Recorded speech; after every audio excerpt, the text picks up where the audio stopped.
And actually, we're hearing a statement from Israeli Prime Minister Benjamin Netanyahu. Let's listen to his statement from just moments ago.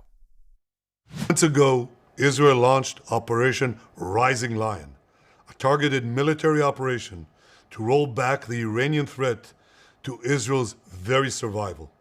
This operation will continue for as many days as it takes to remove this threat. For decades, the tyrants of Tehran have brazenly, openly called for Israel's destruction. They've backed up their genocidal rhetoric with a program to develop nuclear weapons. In recent years, Iran has produced enough highly enriched uranium for 9 atom bombs. 9. In recent months, Iran has taken steps that it has never taken before, steps to weaponize this enriched uranium. And if not stopped, Iran could produce a nuclear weapon in a very short time. It could be a year, it could be within a few months, less than a year. This is a clear and present danger to Israel's very survival. 80 years ago, the Jewish people were the victims of a Holocaust perpetrated by the Nazi regime. Today, the Jewish state refuses to be a victim of a nuclear Holocaust perpetrated by the Iranian regime. Now, as Prime Minister, I've made it clear time and again, Israel will never allow those who call for our annihilation to develop the means to achieve that goal. Tonight, Israel backs those words with action. We struck at the heart of Iran's nuclear enrichment program. We struck at the heart of Iran's nuclear weaponization program. We targeted Iran's main enrichment facility in Natanz. We targeted Iran's leading nuclear scientists working on the Iranian bomb. We also struck at the heart of Iran's ballistic missile program. Last year, Iran fired 300 ballistic missiles at Israel. Each of these missiles carries a ton of explosives and threatens the lives of hundreds of people. Soon, those missiles could carry a nuclear payload, threatening the lives not of hundreds, but of millions. Iran is gearing up to produce 10,000 of those ballistic missiles within 3 years. Now just imagine 10,000 tons of TNT landing on a country the size of New Jersey. This is an intolerable threat. It too must be stopped. Iran is now working on what it calls the new plan to destroy Israel. You see, the old plan failed.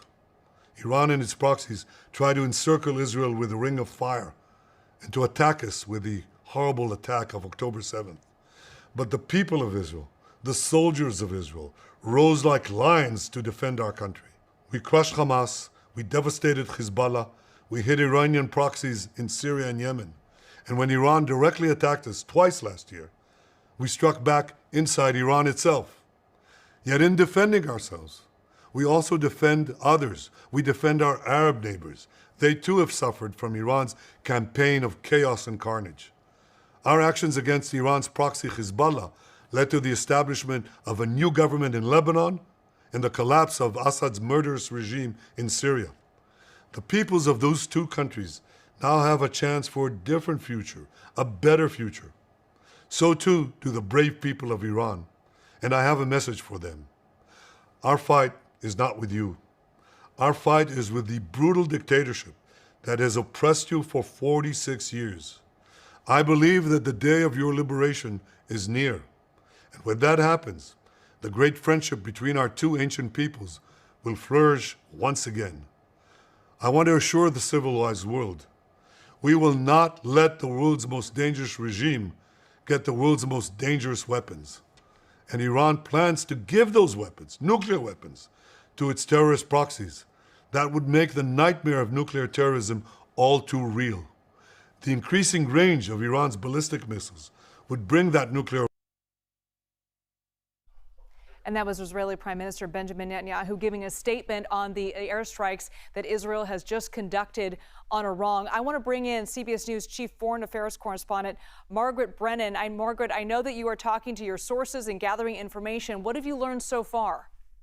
Yes, we've been trying to communicate with sources here in the U.S. and overseas. What we know is what the Prime Minister just announced, that these were Israeli jets targeting sites within Iran that he says were related to the nuclear program that Iran has claimed for so long is entirely peaceful. U.S. intelligence has been concerned about the level of highly enriched uranium that Iran had stockpiled, but had assessed that Iran had not yet decided to pursue a weapon and that it would take some time for them to do so. In his statement there, the prime minister said Israel's assertion is that Iran had stockpiled enough nuclear fuel for 9 weapons and that they could build one in less than a year. He did not explain why he felt tonight was the night it had to be done, that some of those targets were hit.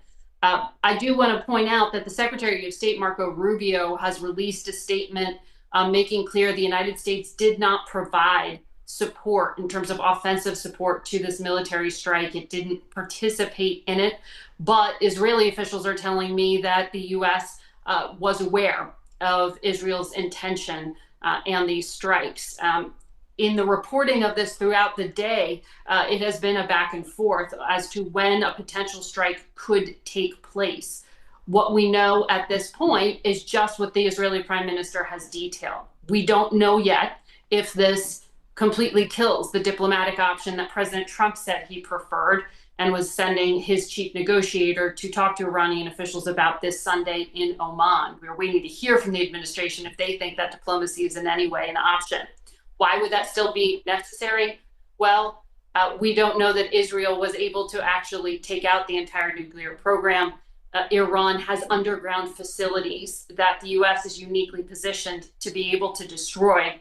And the U.S. has said that it would be hard for Israel to actually destroy the nuclear program without U.S. help. So this may be a damage to this program, but not destruction of it. We'll just have to wait to see what more becomes apparent in the next few hours and days in terms of assessments of the targets hit. The prime minister said it could last for a few days. And President Trump is planning to hold a cabinet meeting tomorrow at the White House. I'm curious, what are you going to be watching for in that meeting? Well, I think all of us will be chasing all details we can, just as we were when we heard yesterday there was a meeting internally in the White House to try to assess options and what the U.S. would do. You know, one of the first indications we had that something might be happening imminently was the announcement the Pentagon made that they were advising the dependents of military personnel in the Middle East to consider leaving. And that was one of the first indications that the U.S. was concerned about blowback for the United States, for its actual citizens living abroad. We have to watch what happens here, including what the fallout is in the region, not just at strikes against the United States, perhaps in retaliation, but whether that could be avoided. And I know that diplomats in the region and the UN were concerned that carrying out a military strike against a nuclear facility could have damage, a fallout, and we will need to learn more. In that statement, Prime Minister Benjamin Netanyahu said that this was all to thwart what he said was a plan from Iran to destroy Israel, another plan. Can you go into that a little bit more, what he meant by that? Well, Prime Minister Netanyahu, as he said in that recorded statement in English, he speaks fluent English. He went to university here. He lived here for many years. He knows that when he is speaking not just to his citizens, but to the world to explain this military action because it was preemptive. It did not have the support of other countries around the world. And in that statement, he argued that this was existential for Israel.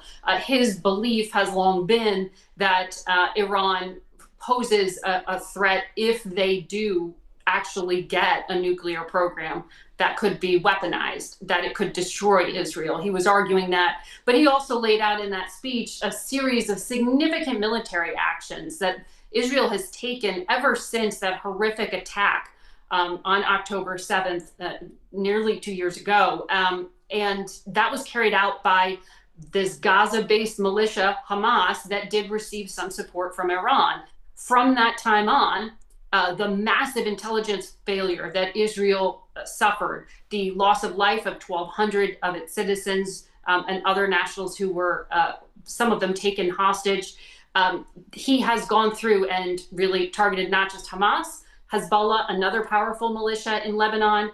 The prime minister pointed to that, of how he has sort of step by step gone through a lot of Iran's tentacles, some of its proxy forces that it has used to carry out malicious behavior targeting Israelis or other Western targets, including Americans in the past. And he laid that out there, saying this was sort of the next step here in trying to go directly at the Iranian regime, the leaders who made those decisions to fund those other forces. So he was laying out that argument that this has been his strong belief. A number of U.S. presidents have been deeply skeptical and worried about carrying out a military strike when Prime Minister Netanyahu has tried to persuade them of it. President Trump also was skeptical, but you are hearing tonight from Israeli officials that the U.S. was given advance notice, and that Secretary Rubio is just making clear the U.S. doesn't want to be part of any military conflict at this point. They said they don't want to be part of any military conflict, but I want to go back to the negotiations between the U.S. and Iran over Iran's nuclear capabilities. Can you go into more of what the U.S. wants Iran to do in terms of their nuclear sites? So what we know from the proposal the United States presented to the Iranian negotiators 2 weeks ago, this was from Steve Witkoff, the envoy who transmitted it through a middleman out of Oman, their foreign minister, to the Iranians, that they just don't want Iran to have enrichment of nuclear fuel, period, even if it was for civilian purposes. The many different options laid out in that proposal really were focused on this idea of restricting Iran's ability to enrich nuclear fuel, even at low levels. They had been enriching up to 60%, close to 90%, which is weapons grade. And so that was really the heart of the proposal we know the United States put forward. They gave many different options there. We aren't quite sure yet. I've reached out to Steve Witkoff, as I'm sure every other reporter in Washington's doing right now, to say, is the plan still on, and is that deal still on the table? We just don't know what this will do to the diplomacy, but it certainly shows that this offer was backed up by the credible threat of force. Now, does this mean that there won't be further action by the United States down the line? We don't know. Destroying this entire program is very complicated. Yes, I'm curious, we have this very close alliance with Israel. Is it possible that down the road, if this escalates, that the United States may have to get involved? That has long been the concern of American presidents, that if a military strike was carried out, that there would be knock-on effects that would eventually draw the United States in. One of those concerns has been the use of Iran's proxy forces, those militias in the region who could target U.S. service people, as they have in the past, or carry out strikes. And that is why Secretary Rubio was talking about trying to protect that. Now, there's a lot of reporting yet to be done here on the cost of retaliation. Iran has retaliated against Israel for, within just the past year, recall that Israel carried out strikes on Iran, but not its nuclear program. So we have to see what the potential retaliation could be, or if the United States would threaten the regime itself further. Margaret Brennan, I know you got phone calls to make, emails to answer, texts to answer. Thank you so much for sticking with us and for giving us that insight. Sure. Thank you.